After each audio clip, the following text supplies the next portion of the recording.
Hi friends, అందరికీ నవరాత్రి శుభాకాంక్షలండి. మా ఇంటి దగ్గర గాంధీనగర్ అమ్మవారికి సారి పెడుతున్నామండి.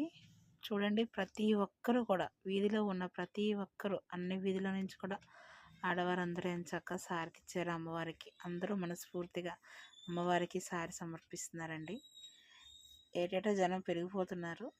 చాలా సందడిగా జరుగుతుందండి. చాలా బాగా చేస్తారు అందరూ కూడా.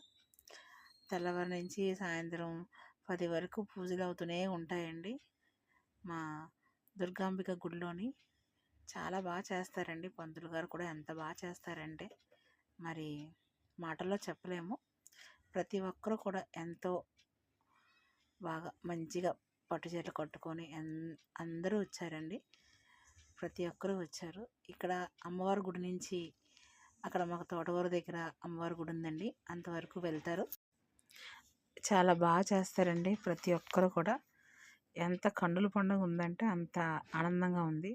నాకైతే చాలా సంతోషం అనిపిస్తుందండి. ఎవ్రీ ఇయర్ కూడా ఇలా పట్టుకెళ్తారండి అందరూ కూడా. ఇక్కడ ఈ అమ్మవారి గుడికి వచ్చిన తర్వాత ఇక్కడ నుంచి సంపత్ వినాయక టెంపుల్కి వెళ్తారండి. అక్కడ సంపత్ వినాయక టెంపుల్లో ఆ వినాయక బాబుకి సారంతా చూపించి మళ్ళీ అక్కడి నుంచి మళ్ళీ దుర్గమ్మ గుడికి వచ్చేస్తామండి. దుర్గమ్మ గుడిలో మళ్ళీ తీసుకొచ్చి అందరూ 1 by 1 అందరూ అమ్మవారికి సారి చూపించి అక్కడే కొంతమంది పనిచేస్తుంటారండి. సగమంది ఇంటికి తీసుకెళ్తుంటారు. వీధిలో అందరికీ ఆ సారంతా పంచిపెట్టడం జరుగుతుంది. ప్రతి సంవత్సరం చాలా బాగా జరుగుతాయండి నవరాత్రులు. అమ్మవారు వచ్చి కూర్చున్నట్టుగా ఉంటుంది. నాకైతే చాలా ఆనందం అనిపిస్తుందండి గుడికి వెళ్తే మాత్రం. ఎవ్రీడే నేను ఆఫీస్కి వెళ్ళే ముందు వెళ్తానండి. వీలున్నప్పుడు ఎవ్రీడే నేను ఆఫీస్కి వెళ్ళే ముందు వెళ్తానండి. నాకు వీలున్నప్పుడల్లా అమ్మవారిని ఒకసారి చూసి అలా బయటికి వెళ్తానండి. నాకేదో సెంటిమెంటల్గా అంత మంచి జరుగుతుంది. అమ్మవారు మాత్రం చాలా శక్తివంతమైన అమ్మవారండి. ప్రతి ఒక్కరికి ఆమె కోరికలు తీర్చే కల్పవల్లండి. ప్రతి ఒక్కరు మనస్ఫూర్తిగా పూజిస్తే అమ్మవారు మనకి ఎప్పుడు కాపాడుతూ ఉంటుందండి.